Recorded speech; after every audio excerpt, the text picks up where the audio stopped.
Hi guys, I'm your host Oriana Leo, and you're watching my very first episode of Running Errands in Hollywood. I recorded this about a month ago, and my very special guest was Chavo Guerrero of the legendary wrestling family. If you don't know who he is, well, I'm happy to make the introduction. He's a family man, he knows how to get the party started, and he has some great advice for following your dreams. So check out the episode. Okay, here we go. All right. All right. Where are we off to? Well, that's the question that I'm asking you. Where should we go? What kind of errand can we run for you? I have several errands. Are you hungry, thirsty? I could do all that. Can we get a tool? I could do. I am a tool. you can get me. Oh, I don't think you're a tool. How about we can always go to I can go to Costco. I can go to like Express. I can always get a shirt. I need to buy a shirt. I like the shirt you're wearing. I made it. You made it? You made it look good. Yeah, thanks. Yeah, No, just kidding. You don't do that thing with the sleeves like what, roll them up? Like Ronnie on No, you know what happened? On the Real World? Well, so when you're younger, I was like a younger kid, I would always, you wanted to have big muscles. Yes. So you'd roll your sleeves up and stuff. And then now that you kind of get muscles, you kind of push them down a little bit. So I don't know. You gotta show everyone your muscle. Yeah, you're showing See? too much. Look. Yeah, that's what I'm talking about. Well, you've worked hard to build those muscles, and we're going to talk about that. But let's first decide where we're going. So I'm going to put into our navigation. Let's decide. You can check if there's a Home Depot, or you can check if there's like an Express nearby. Also, like a Foot Locker or something like that. Okay. Well, you have all kinds of things you could do today. Now, let's see.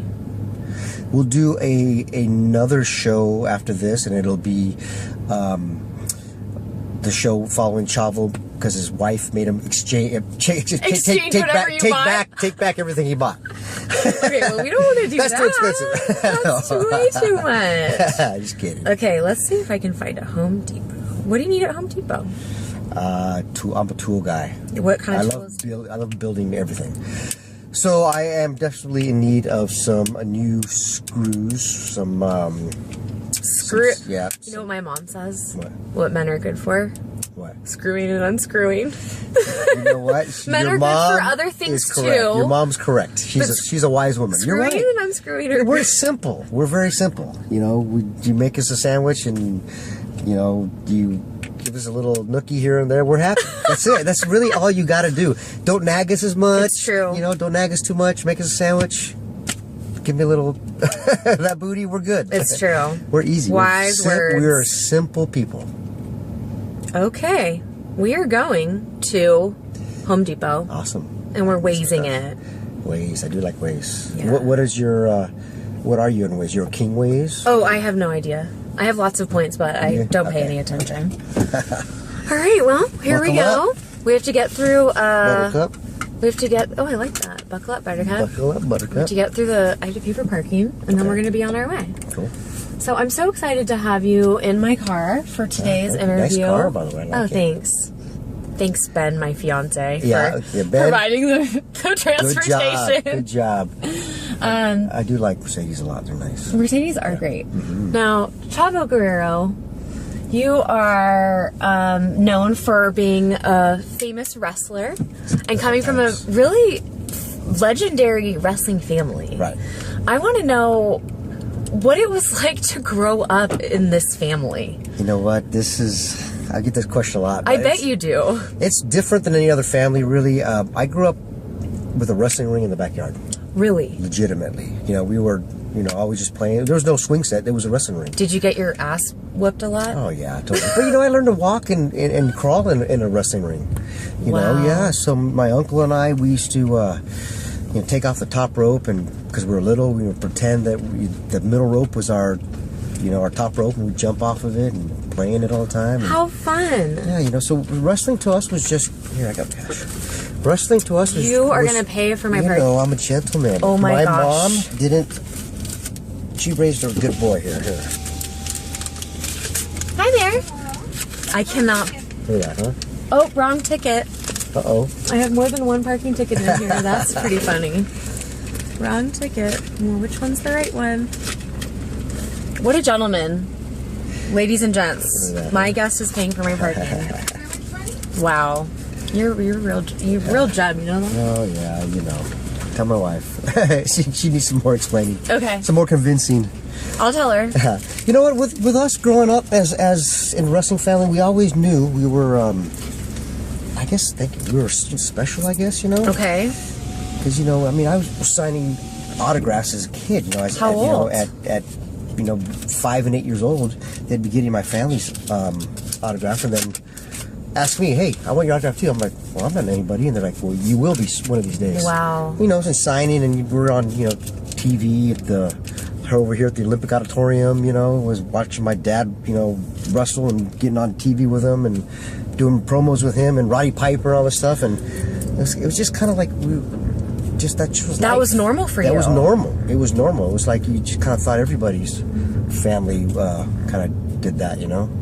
That's crazy to me. With my kids, you know, my kids are always like, you know, be playing me on the video games, and then they'll look at their friends and go, "Where's your dad?" Yeah, so which one is your dad? And their friends are like, "What? What are you talking about? Your dad's not on here?" That's wild. That's funny. Was there ever a moment that you didn't want to be a wrestler? No, I always, my entire life, wanted to be a wrestler, and as long as I can remember, there was no other choice. Now, I also wanted to be a pro football player. You did? I wanted to play for the Dallas Cowboys and then the off-season wrestle. But, of course, you know, that didn't work. That's quite a dream, though. Did you practice? Did you play football? Yeah, I played football through high school and stuff. I was just, you know, small. I was small. Hey, look at Danny Woodhead. You're right. You know what? You're right. That guy's my hero. You know what? Just being a pro football player is just, they're very few and far between. You know? Very few and far between. Yeah, I guess wrestlers are too, but... Absolutely. You know? So you come from this legendary family, and obviously you're carrying on the name.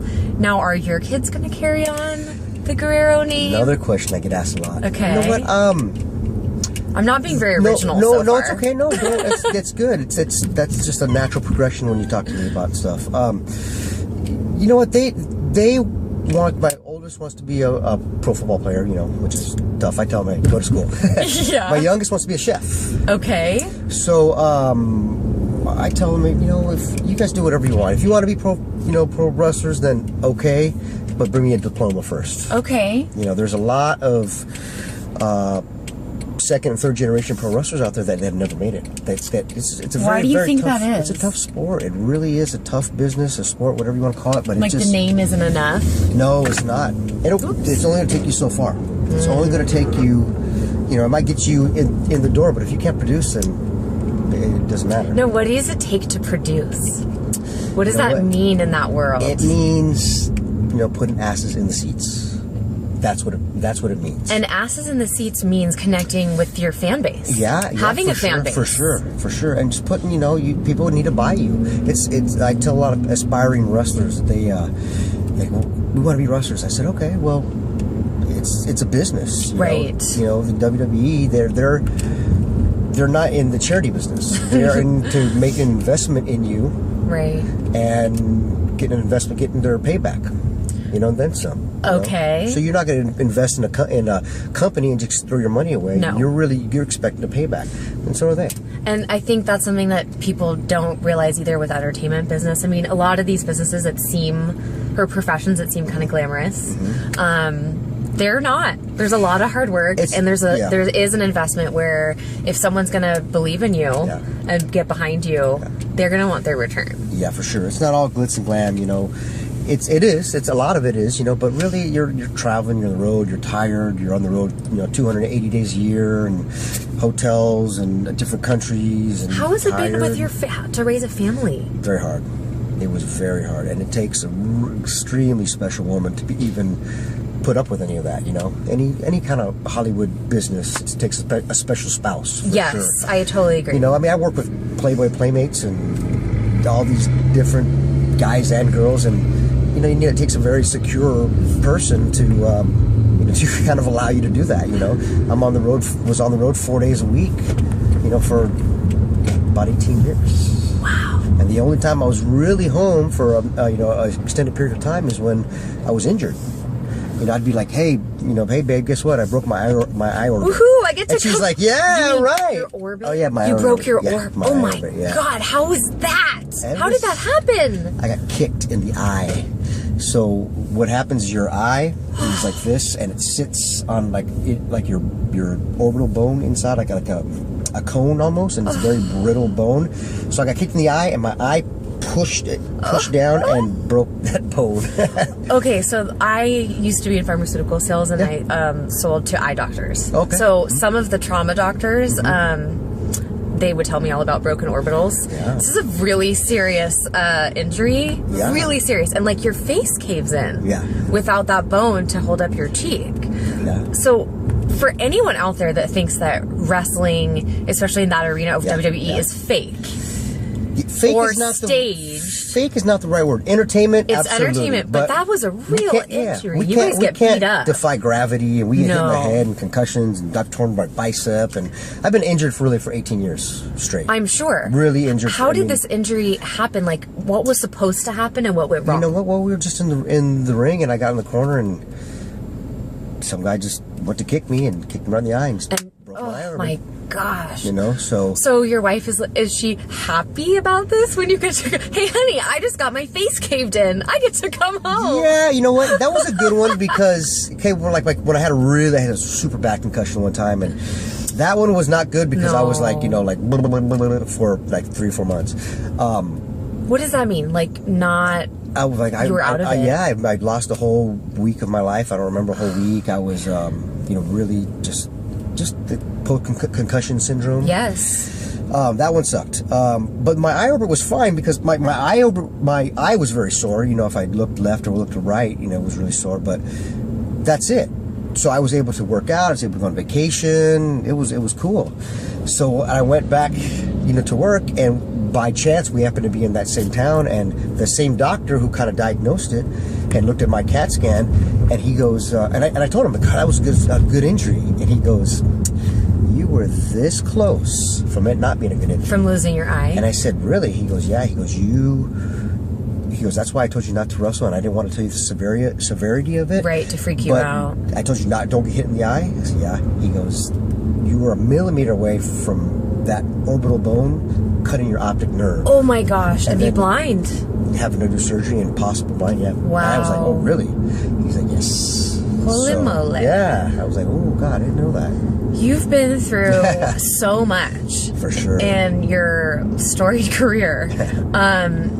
What are you doing now? I mean, I saw, you know, I did my research, and I know that, you know, you have amazing fans that they want to still see you. You know, they want to still connect with you. They want to be entertained by you, because this Chavo isn't necessarily the Chavo that they know and love, that they want to experience. So what can the fans see now or expect now?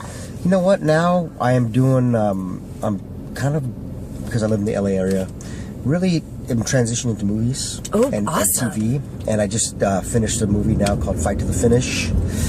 When does that come out? It's still in post-production, so I'm not sure. Anyone else in it that we might know? No, it's a little bit of a smaller movie, but have like 4 or 5 other projects in the works with. I mean,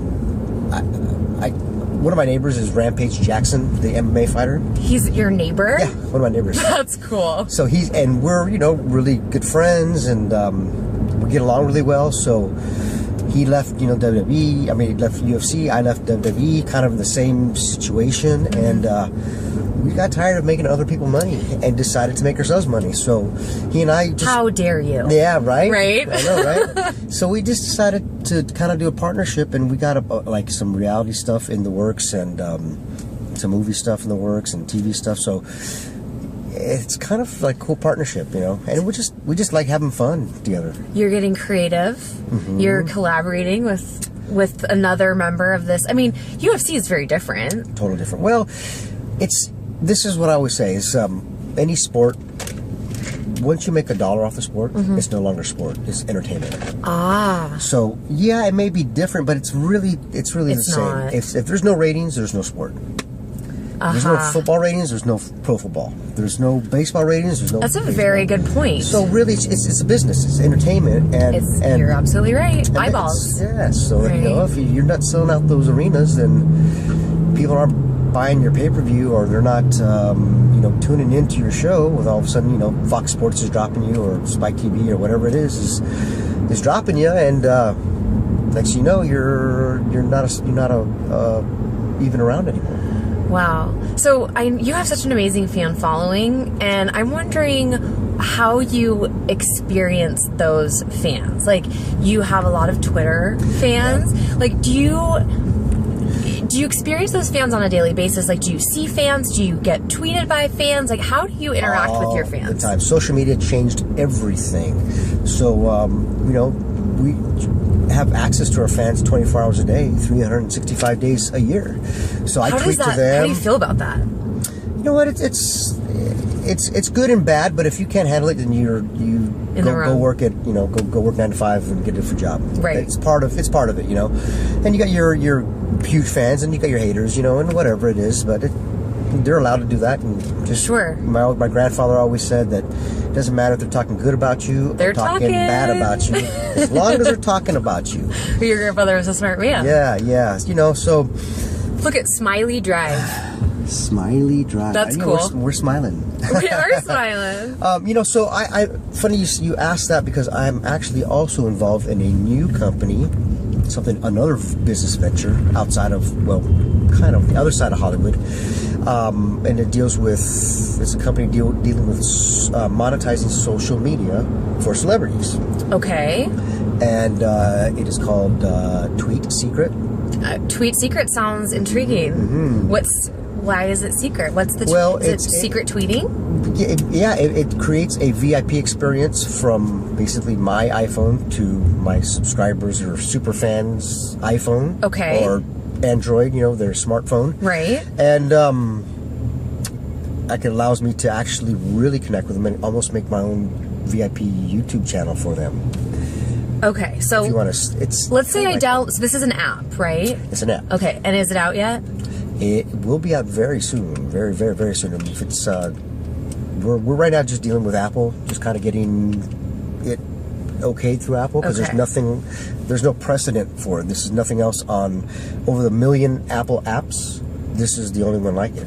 So they're kind of. I'm even more intrigued. Yeah, there's nothing. It's not like there's another one and they already have precedent. Okay, you just have to follow these guidelines. So are they looking at it extra closely? Absolutely, because it's the first of its kind? Yes, okay, that makes sense. Yep, totally. So let's say I download this app and I subscribe to your channel. Mm-hmm. What am I going to get? What can I see that I wouldn't see elsewhere? You are going to get up to, right now it's 90-second videos. Up to 90-second videos. Also, we're adding up to 30-minute of content.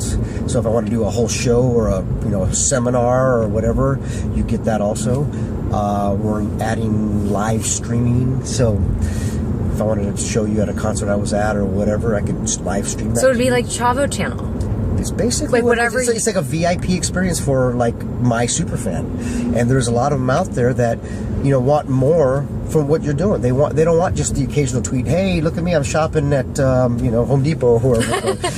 They want to see me build something. And I build stuff all the time. I'm always got miter saws and table saws, and if I've said this before to where if I hire you to do some work in my house, I'm like a foreman. I'm overlooking. Oh, really? Because I'm not just like making sure you're doing it right, but I'm learning so that I don't ever have to hire you again. So I was going to say they also call that micromanaging. Yeah, well, really, I'm just kind of learning. Going, okay, guys, say no offense, but I'm just kind of figuring out what's going on. So now, I've had different work done, so I don't have to hire anybody. I do it to myself, whether it be tile or knocking out a wall or drywall or I just made a whole shelving and mantle for my house, and it's kind of pretty cool. If I can't do it like a pro, like it looks exactly like a pro, then I'll hire somebody.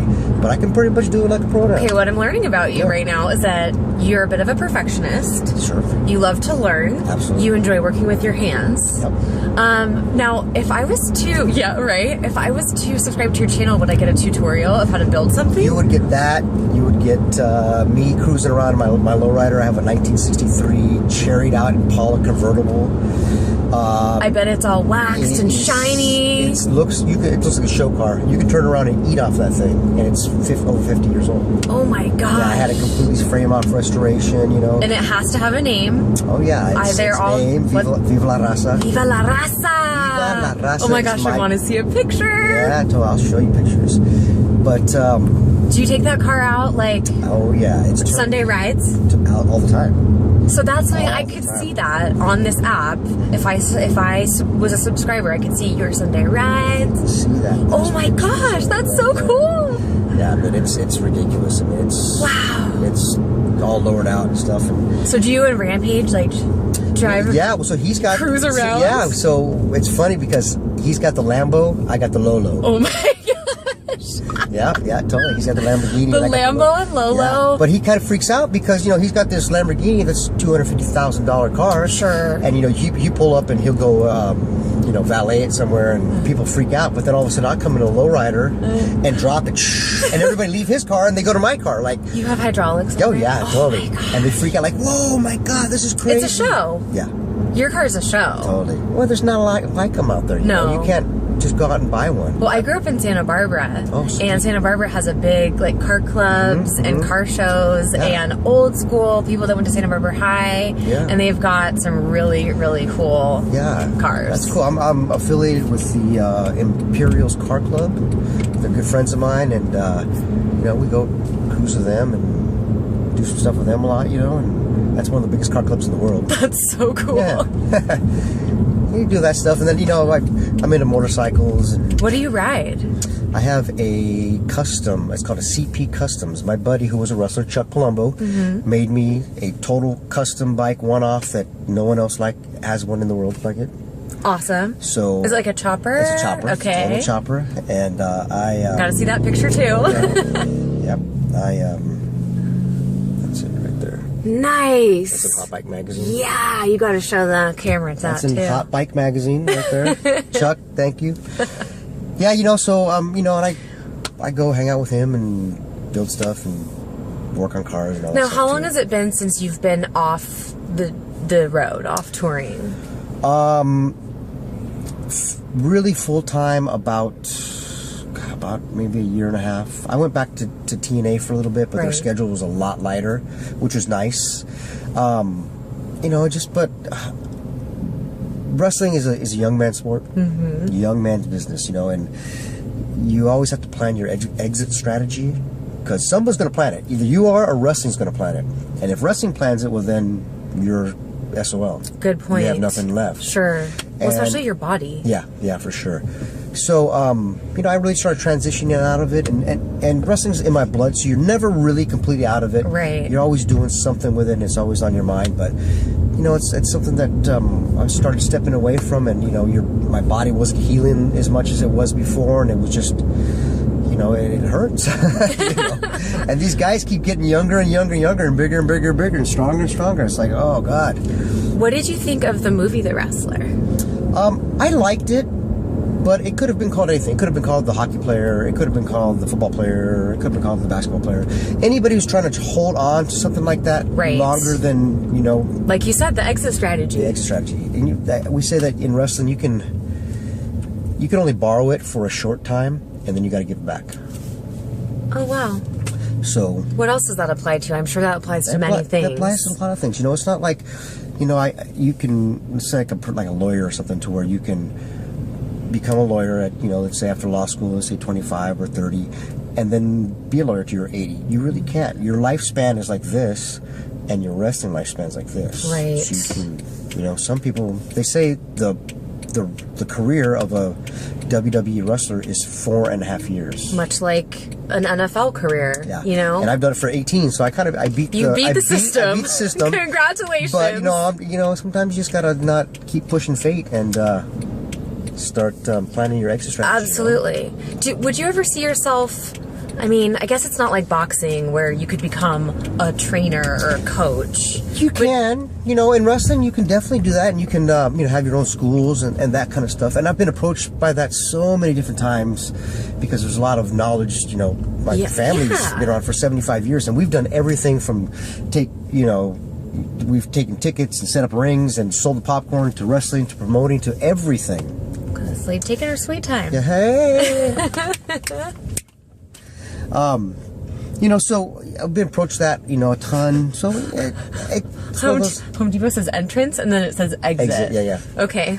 Yeah, whatever. We'll figure it out. So you've got so much going on right now, but it must be a really exciting time for you.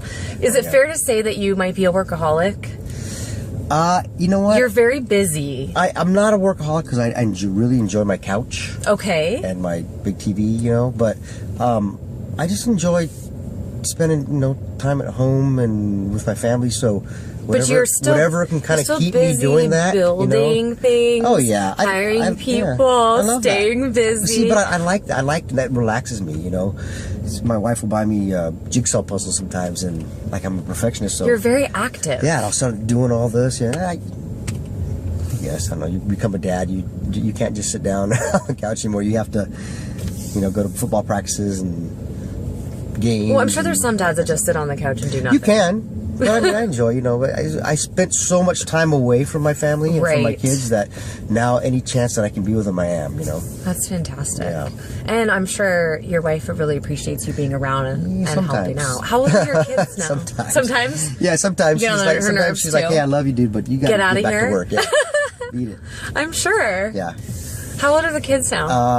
I have 2 boys, 14 and 11. Okay, so getting right into those teenage years. Oh, yes. It's really good to have dad around for those years, though. Yeah, you know what? When they were younger, really important. They not necessarily needed me around, but now they really need me around, They really do. They need to have a good, strong man around the house to show them how it's done. They do. And it's such an insecure time, Yeah, well, too, I was given this blessing, by God to have kids that, my job is to raise them right as men and teach them to be little men. And then big men one day. Yeah, totally. Or big little men. Big little men. Okay, well, we're going to go run our errand at Home Depot and take some pics and see what happens. That's it. And we'll be right back. Hey, everybody. You made it halfway through my very first show.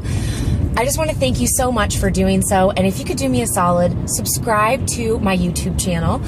Or if you would, subscribe to the iTunes podcast and rate it. It means a lot to me, and it means that my show will get traction. And when it does that, I can book even better guests and produce even better content for you. You can find Chavo on Twitter at MexWarrior. And please follow him too. He will retweet. He loves his fans. So keep listening, and I can't wait for you to check out the next episode. Stay in touch. Don't even fret of how you eat, because we eat like crazy. I'm a guy. Okay, so Chavo says that he eats his plate of pancakes in 4 bites. I'm a dude. You're a dude. I'm a guy's guy. I eat my pancakes in 4 bites. I, have 2 doubles from In-N-Out. 2 doubles and a shake and fries. Okay. And, well, you knew your way around Home Depot. Yeah. Really impressive. A rigid air filter for my shop vac. Apparently a shop vac is something we all need to have in our homes. Absolutely. For the fireplace ashes, the water spills, leaves in the backyard. I use it. There's 100,000 uses for it. And then we went to Subway, which is also your healthy choice for fast food. That's right. And let me tell you folks that this guy is a sandwich ordering artiste. I've never seen anything quite like it. What did you get on your sandwich? I got a 6-inch, only 6-inch because I got extra meat. That mustard's gonna get on your pants, I know it. Be awesome. That's right. Extra meat, I got Subway Club extra meat with some pepperoni on there too, and cheese and no fat, everything else. And I got a salad with some tuna on it. So look at the difference. So Hollywood. This is big old fat sandwich, and then she got a tuna. No dressing. No dressing, just a little mustard. And I just have some water. Mm-hmm. And Eddie Murphy says, I don't know why I'm hungry. Because, well, Okay. I don't know why I'm so hungry. I don't know why my stomach is growling. You're hungry, eat. Okay, so that's pretty much what my sweetheart would say. Like, have you eaten? I don't know. When did I last eat? Oh my gosh, I don't have time. Look at this character next to us that's eating. Awesome. There's a guy next to us with a huge fro that's eating and looks pretty, like an interesting character. Wow. I want to... Okay, so you take the bread off the top. Just the top. Just the top. Bread. Now, No carbs. like I said, when I was doing it... I'm shredded. He is shredded. No. So, one of the things we were talking about in there, first of all, I can't believe that you were able to find the bathroom in a Home Depot that you've never been inside. I think we could put that on your resume. I don't know my way around a Home Depot, but you sure do. Pretty impressive. But I couldn't find these shop vac filters. It was different. You found them. I asked someone. You asked. Because I'm a lady. Guys don't ask, right? But I'm just telling everyone at home that I eat like a lawnmower. So expect to see salad sprayed everywhere. That's not a bad thing. It's a good thing. Well, you know what they say about messy eaters? What's that? They're good in bed. Man, I just spilled the sandwich all over your car. I'm just kidding. One of the things that I'm so impressed about Chavo... Yeah, well, I made that up. Oh, okay. Because I'm a messy eater. I was like, I've never heard that before. Yeah, it's because I made it up. But you feel free to quote me and repeat it. I will. One of the things that I'm so impressed about is that my guest Chavo has paid for everything. How incredible is that?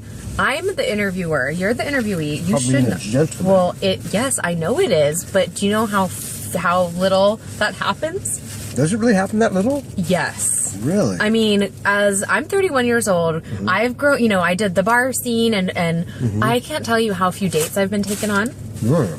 Like actually taken out to dinner and paid for.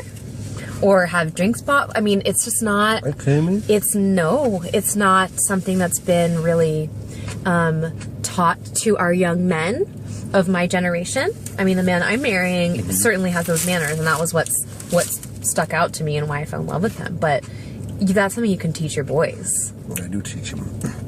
I think you're doing it wrong. Because my wife, when she was single, she used to go out, and she went to San Diego State, so she knows how to do all that stuff. Okay, well, I lived in San Diego for 12 years, yeah. So she did in PB, when I first met her. Oh my gosh. Did you meet her in PB? Yeah. Oh, yeah. Shut up. We used to go down to Pacific Beach for anyone who doesn't know. Yeah. Go down to Plum Crazy and it's still there. Yeah, Plum Crazy and Cass Street and oh my gosh. PB Bar and Grill. Oh my gosh. Yeah, we used to go all PB Bar and Grill still smells like urine, by the way. Does it? The Daily Planet. I guess I don't know if it's still Daily Planet. That's not still there. All those old dive bars we used to go to all the time. She used to go out with $20 in her pocket, have an awesome night, drink all night, and come home with like $25 in her pocket. Oh, wow. I don't know how she did I don't know how she did it either. I should get her number and find out. Yep. She used to, and then hit a big, fat Alberto's burrito at the end of the night. Okay, well, that's another San Diego thing, too. No matter how hard you would try, if you would get a little drunk, especially in college, you'd always do a drive-through. Alberto's, Roberto's, Rigoberto's, any variation. Aliberto's. Any variation of a Roberto's. They all taste the same. Burrito. They're all the same. And then, of course, you wake up in the morning going, oh, no, I had a 2-pound burrito full of bacon and potatoes. And then I ate all that spicy sauce. Yes. We should call it Alberto's butt in the morning. Because you're like, Alberto's butt. That's hilarious. So how long did you live? I need aloe toilet paper. How long did you live in San Diego for? Well, as I take a big old bite. Yeah. She lived in San Diego. Okay, you didn't. I was bartender. When we first met, I was a bartender. Where? At TGI Fridays in Costa Mesa by South Coast Plaza. Did you have flair? I used to enter contests. No way. I took second in Southern California. Shut up. Is that on your resume too? No, it's not my resume. Does anyone know this? Okay, fans. Yes. Chavo Guerrero used to be a bartender, and he came second place in what contest? In the Flair contest. The Flair contest. Is that like a TJ Friday contest? Yeah, I used to flip bottles all in Southern California. Well, Southern California. Then you go to your store or then your region, then Southern California, and then California, and then you compete like that. That's so cool. Yeah. Can you still do that? Do you ever try at home? Do you have like a home bar? Once a bartender, always a bartender. So any party we have, I'm always the one making shots and doing everything. So I still flip things. Oh my gosh, that's really funny. Fun. Have you ever dropped some? Oh God, yeah, 5 million times. Yeah. So are you just as good? Oh wait, that's what the shot vac is for. There you go. The shot vac is for cleaning up spilled liquor bottles. Yep. When you're trying to impress the party. Yep. We do all that. That's when like Tom Cruise's Cocktail came out, that movie. So then we took it to another level and we got really good. But now I see the guys now do all this flair like in Vegas and stuff. Yeah. It's stuff they do is we never even thought about that. It just every year something that's bit like motocross. Yep. Bigger, the better, first time better. Corey Hart did the heart attack, the backflip, right? Well, no, now they're doing double backflips and whips and Supermans and all these different things that you never even thought about.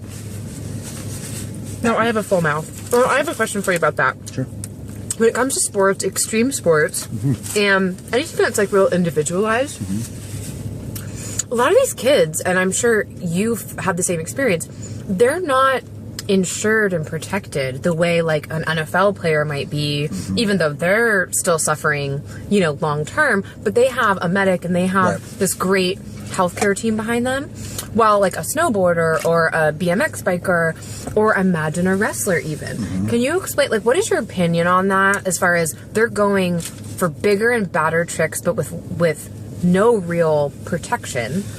And what is your experience with that? Kids always use protection. Excuse me. You know what? My take on that is that everybody's going to push the envelope. Right. They're going to see what the pros do and think, I can do that. Right. In motocross, for instance, all those pros have broken every bone in the body. They've broken everything. But you don't see that. You just see them flipping and flying and stuff and think. Right. And kids see that and go, oh, I want to do this. So they're going to try and emulate what their idols do. Right. Same in our ring, in wrestling. You got the backyard wrestlers going through tables and lighting themselves on fire and all this stuff that just stupid things. Right. We're like in wrestling, we're professionals. So, we kind of know what we're doing. So, and it still hurts. We still get hurt. Right. But you guys still you have decent medical care provided to you, or is it? You know what? This is if you get hurt, especially in WWE, independent contractor. You're an independent contractor. So, but if you get hurt in their ring, they're going to take care of you. Okay. For sure. And when I tore my bicep, they sent me to the best doctor in the world, Dr. Andrews, who fixes everybody. Fixed my bicep and put attached it back on and drilled through the bone. Oh, wow. That's a scar, too. Oh, yeah. It's a big old zipper. Yeah. That's a good one. So that's one thing definitely with wrestling with WWE, that they're going to take care of you. You get hurt in the ring, they're making sure you're okay. Okay. And that's awesome. But see, that was never around before. Right. In my dad's era, my grandpa's era, if you got hurt and you didn't work, you didn't get paid. Sure. So they always work through injuries. Right. No matter what. And we do too, but still, he got hurt, he paid for it on his own. It's hard to imagine, actually. I've watched a lot of these 30 for 30s and stuff. I love sports and I love watching films on sports, and I've seen some of these skiers Lindsey Vonn? It's not Lindsey Vonn. There was a girl that took a big jump and she got hurt and she ended up passing away. Oh, God. And her family was stuck with the bill. Yeah. Because it was a training, and the sponsors don't cover training, even though they're sponsored and they're training for an event that they're going to be, expected to compete at a very high level. But they weren't insured, and so the family now has to pay a $500,000 medical bill for their child that just passed away. It's really upsetting. And then you think about other sports where a practice is still going to be covered, and especially when it's that dangerous. Especially when you get to that high of a level, which is Olympics and world championships and NFL and WWE. You really should be completely covered, and it's not there yet. It's not there yet, and I'm wondering what we can even do about that. I don't know if there's anything that we can do about that other than tweet the sponsors. You know what? Tweet Secret is what we can do about it, and become our own sponsors. And That's right. We have the fans are our sponsors now. They're directly involved in financing movies. Thank you. Oh, it's so messy. Oh, It's a messy eater. You know what they say about messy you know, I do, because look, I got mustard on my pinky. Yeah. I gave you my napkin. So, what they say about messy eaters are good things. So, Tweet Secret. I hate it when girls lick their fingers in front of me. I know, it's so gross, It's so gross. I'm gonna give you 20 minutes to stop that.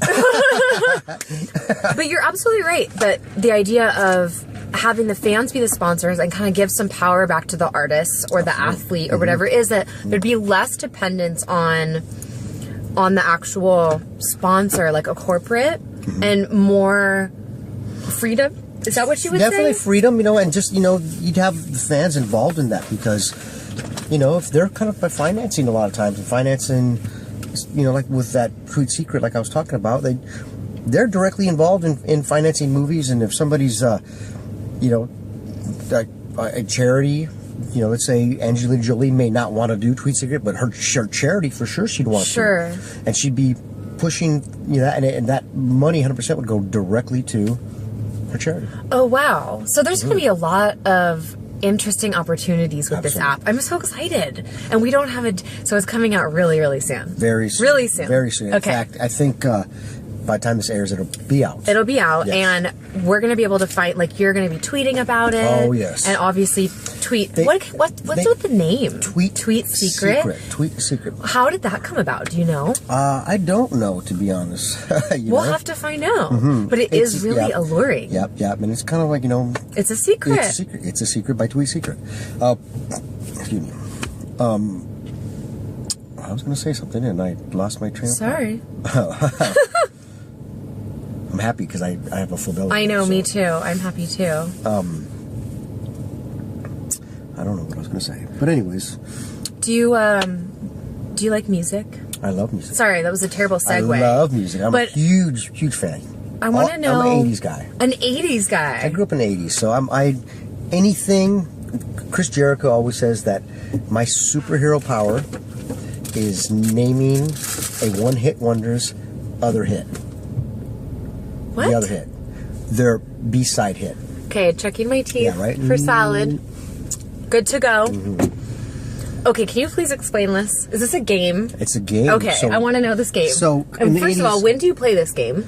Anytime I hear a song, Seatbelts. yeah, Okay. that I know the one hit wonder's other hit, their phantom hit, like their B-side hit. Okay.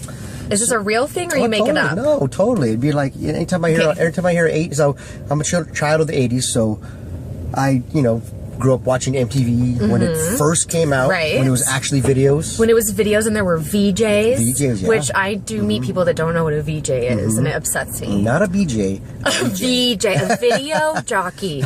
Okay. Yeah. So I'm married. I have no idea what BJ is anyways. Just kidding. Burn. Just playing, baby. Just playing. We love you. Yeah, so I used to always just, watch MTV like crazy, so I just know any 80s stuff. Okay, so how does this game work? A song comes on. So a song comes on, let's say Flock of Seagulls, right? Okay. So everybody knows Flock of Seagulls' big song was I Ran, right? Yes. And I ran. But do you know their other songs? I Ran So Far Away. Yeah. But no, I don't know any of their other songs.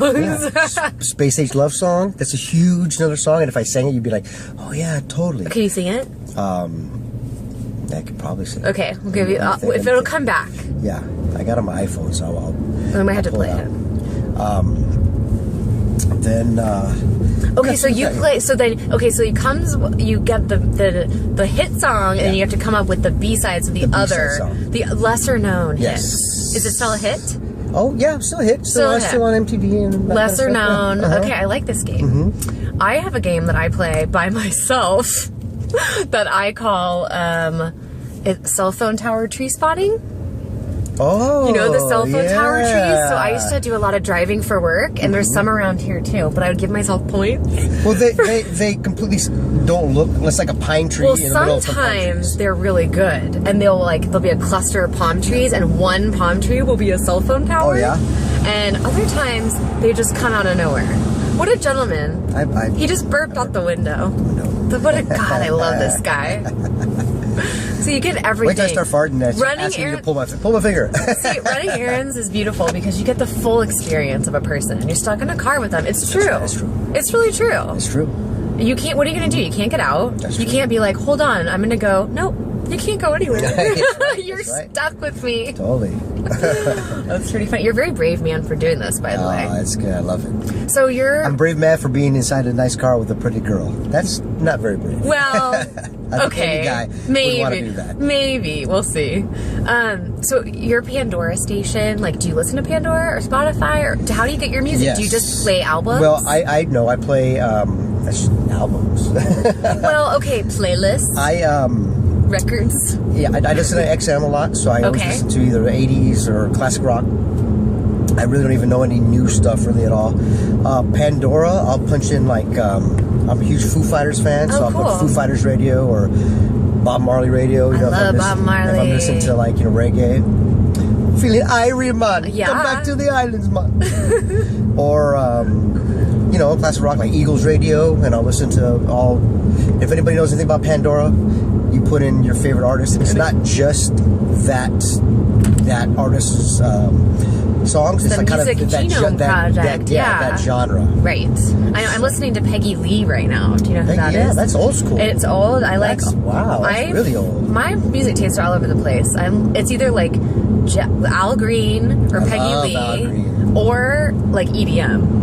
Okay, or I'm listening to disco tech. Yeah, that's what I like. I like that. Certain things. Depends on the mood. I have the 64 gig iPhone. Ooh, because fancy. I have over 3,000 songs with it all the time.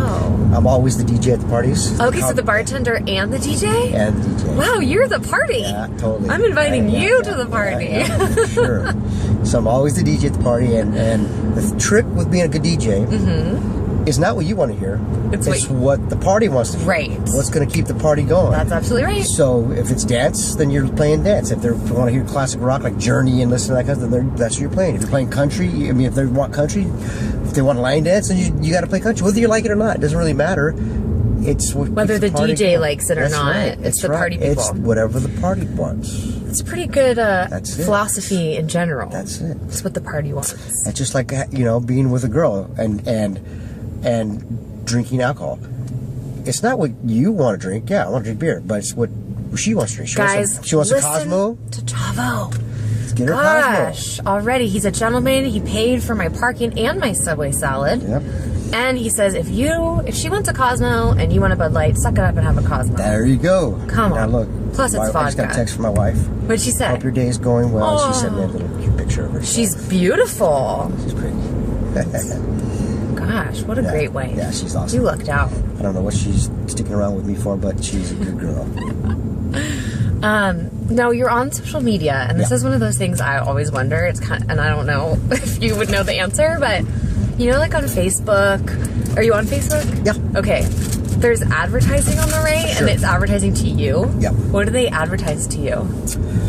Oh, that's a good question. I don't really look at that a lot, but I don't really either. But they do advertise. They're collecting data on you, and they think that you're going to click on that. Yeah. So can you? You know what? I'm a guy, and then so you're going to get like guy stuff, like card ads and tools and stuff like that. Right. But also, because I have a Hispanic last name, Guerrero. I'll get stuff in Spanish sometimes. You will? Yeah, all the time. Now, are you fluent Spanish? Pretty fluent. Okay. Pretty fluent. I can get around with that, pretty much anywhere. And I speak locker room Spanish a lot of times, but it's. What's locker room Spanish? It's a lot of cussing. Oh.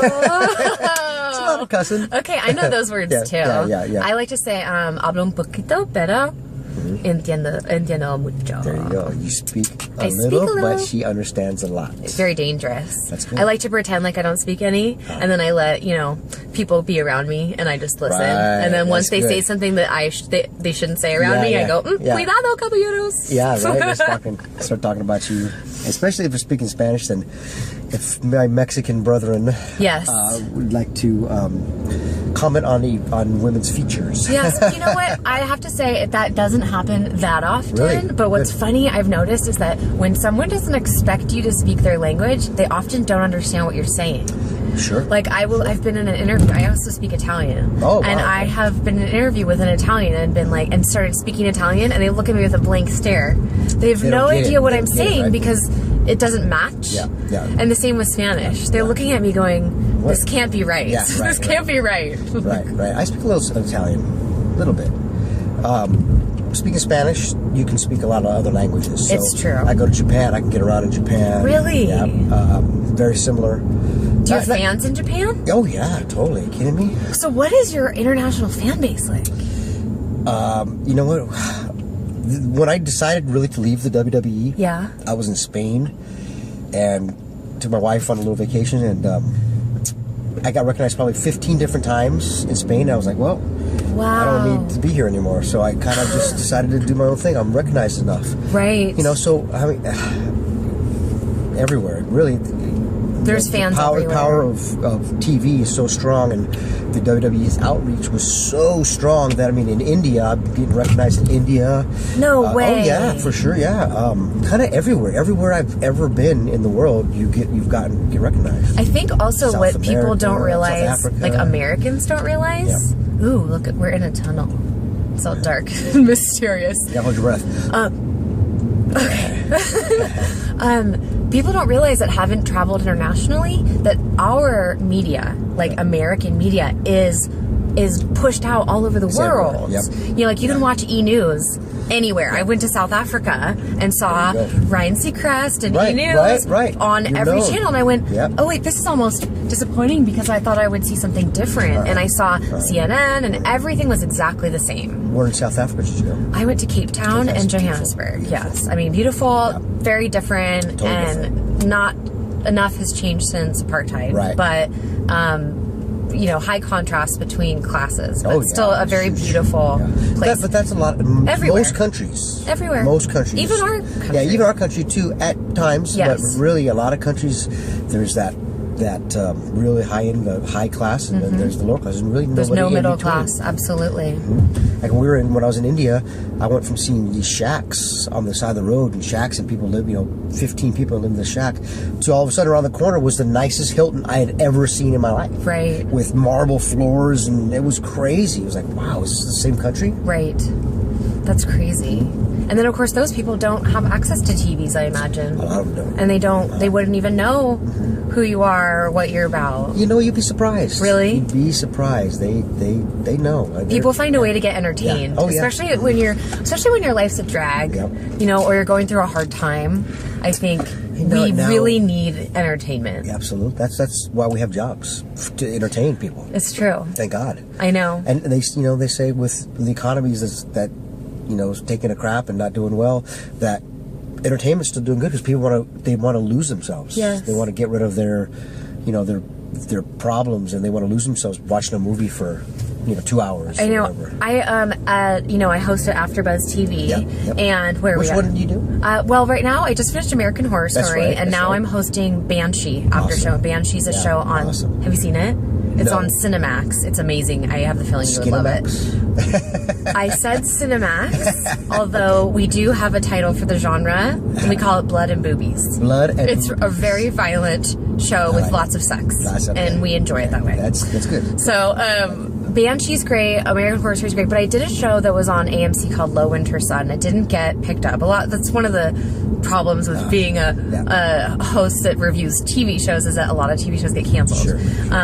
But Low Winter Sun was on AMC. It was a great show, but it was really depressing because it was set in Detroit. And it didn't get picked up, and we knew the reason why, because when I watch TV, I want to be entertained, but I don't want to be depressed. Everybody's depressed anyway. Right. So life is hard.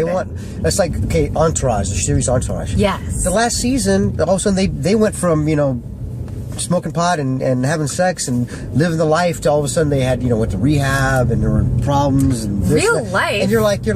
The reason we even watched that show is because we wanted to be like them. Right. Now all of a sudden when we saw them in rehab and having, women troubles and stuff, we're like, wait a minute, we are them. I'm not going to watch this anymore. So that's really interesting because that's how I felt about Low Winter Sun was that it was this true gritty crime drama, but it was too real life. It was too realistic. It's like, well, there are people living in Detroit that are going through hard times, and it's a city that needs to rebuild. But frankly, the reason we're watching TV is not to live that world. Right. It's to escape that world. Right. And it didn't get renewed. It was a brilliantly acted and written. But you know what? I see it. Well, we're tuning in to be taken away. That's true. And so that's one of the reasons I'm so excited about this tweet secret idea, is that instead of having to watch ads, which no offense to advertisers, but people don't want to watch ads. We get a lot of complaints about it. I know, like on AfterBuzz, and having you have to pay for your program. I mean, there's a certain way you got to do it, but I know the tweet secret changes it. I'm really excited about this. Before we get to our final destination, I want to ask you what's next. I mean, Tweet Secret's about to come out. Right. So what does Chavo want to do, like, after that? Like, is there anything creatively? You said you have a bunch of projects going on. Yeah, we got a bunch of projects going on. Is there something that's like a dream? Or yeah, for sure. If I'm going to do anything, it's going to take money that I make from all this stuff. And I'm going to buy a house in Kauai.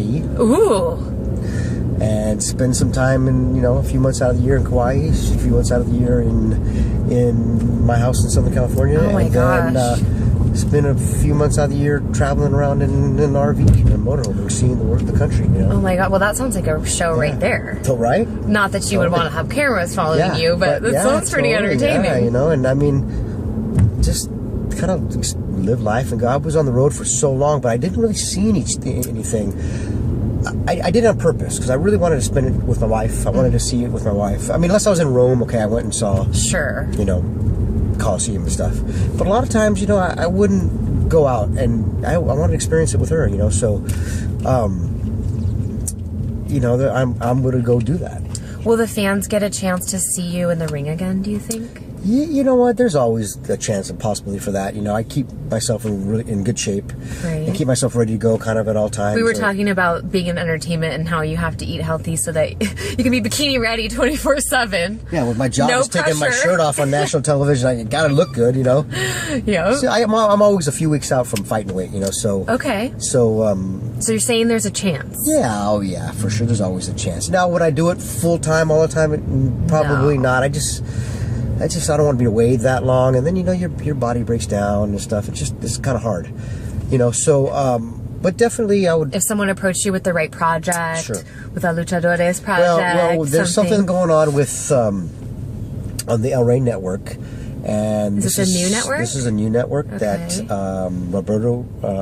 Ricardo Rodriguez, the producer director that does like Machete and all those things. Him and Mark Burnett. Oh, he's the Survivor producer. Okay. Are doing a new big Lucha Libre show on this new network, the El Rey network. And Have they called you yet? Not yet, but we're in talks, possibly talks with them right now through a friend of ours, Wilmer Valderrama, if you remember Fez. Yes, I know Wilmer. Well, I don't know him, but I know who he is. Sure. Wilmer Valderrama. Yeah, so that's something that we're in talks with. Well, how do we make that happen? Because I know I would like to see it, and I bet the fans would like to see it. I think we should tweet about this. We should tweet. Can we start a Twitter campaign? I think we should. Hashtag what? Hashtag Chavo on the El Rey network. Chavo on El Rey network. Hashtag Chavo on El Rey network. Okay, well, we're starting it now. Okay. Because I want to see this. Right, okay. Would you have the mask on and everything? No, I wouldn't do it. I would just be doing my own, me as Chavo and, fighting all those guys with the masks and stuff. But, it'll be so but fun. also, with it'd be behind the scenes too a lot because we have a lot more often than just being on camera. I know how to produce that stuff and doing vignettes. Your tweet secret could be behind the scenes. Oh, that's perfect. So cool. It all ties in. It does. Part of my master plan. What do we do today? What is that from Pinky and the Brain? What are we doing tomorrow, Pinky? Same thing we do every day. Or right. Brain, yeah. Same thing we do every day, Pinky. Take over the world. Take over the world. Wow. Well, it sounds like you've got so much exciting stuff going on in the future. It's one of those things that no one's going to give it to you. You got to go out and chase it. No kidding. And that's I'm a go-getter. I'm a fighter. Yeah. I'm going to go get it. That's the only way you can get what you want, especially, as a businessman, as an entrepreneur, as an athlete. Yep. And these are values that you're obviously going to pass on to your kids. Yeah, for sure. But also you're imbuing on your fans too. That, you know... There's the La Brea Tar Pits right there. Yeah, that's the La Brea Tar Pits. I remember seeing this as a kid. Really? And I had a field trip here as a kid. So this is where I live, like Really? right here. Yeah. And I walk down and that's the LA County La Museum Brea of Tar Art, Pits, the La Brea yeah. Tar Pits. And they actually found a dead body in there not too long ago. Really? They deposed it. How old was it? Not that old. It was not an artifact. Oh, get out of here. Yeah. Look at this guy's hair. That's look, right here. Oh, wow. That's awesome. That's like Twisted Sister lives. Yeah. Driving in LA, always going to see something exciting. For sure. And here we are. Awesome. Back where we started. Back where we belong. It's been such a pleasure. Was it fun? It was real. Time? I had a great time. Good. We ran an errand. We got a shop vac filter. That's true. We ate Subway. We ate Subway. It was delicious. We talked. We talked. I learned so much about you. And I'm just, I'm really impressed at what a gentleman you are. Oh, thank you. You're such a sweet and gentle soul, especially for someone who's such an ass kicker. Yeah. In the ring. I've had my butt kicked a lot too. Well, that humbles you real fast. I bet it does. I'm sure it does. And any like last words for the fans or that you want to put out there? Yeah, always, follow me on Twitter at MEX MEX Warrior. You can always find out what's going on with me there. And, just always thank you for supporting Chavo, the Guerrero family. And there's so much more to come. People think because you wrestle and they only know you as wrestling is that's all you can do. Right. There's not all we can do. I've been at TV for 18 years and recognized in so many different countries and work with a billionaire on a daily basis. There's a whole lot more we can do, and if you put your little noggin to use here and maybe you can, all you out there, you can parlay all that stuff into other things. Right. You're not a one-trick pony. No way. Don't ever let somebody tell you that you can't do it. Right. Because no matter what you do, and I've heard it so many different times, even growing up in wrestling world, trying to become a wrestler, people didn't think you can do it. You can't do it. So don't ever let anybody tell you you can't do something. You can do anything you want to do. It's absolutely true. You just have to go do it. No one's going to give it to you. No one's going to give it to you. But, there's going to be a lot of haters. And usually the haters are the ones that are like the ones people sleeping on their mom's couch telling you, that'll never work. The haters are on the sidelines. Yeah. They're always on the sidelines. And there's a reason why they're haters. There is. Successful people aren't haters. Nope. They want to see you succeed. It's true. They want to say, they're like, yeah, okay, go out and get in. They're in your corner. Mm-hmm. It's the haters are the ones that aren't successful. Mm-hmm. They can't do it themselves, so no one else can do it. That's right. Right? Great words to the wise. It's been such a pleasure. Awkward car hug. Yeah, I know, right? Thank you so much. And we'll hope to have you back on Running Errands. Well, we'll run another errand. I'll be back. Yeah, absolutely. I had a great time. This is great, and I want to see this show take off. I want to see you take off too, and thanks, Chavo. Do really well. In fact, you can take off now. Now I'm going to take off. Get out of my car. I'm going to take off, and I'll see y'all later. All right. Thank you. Peace. You're awesome. You're awesome.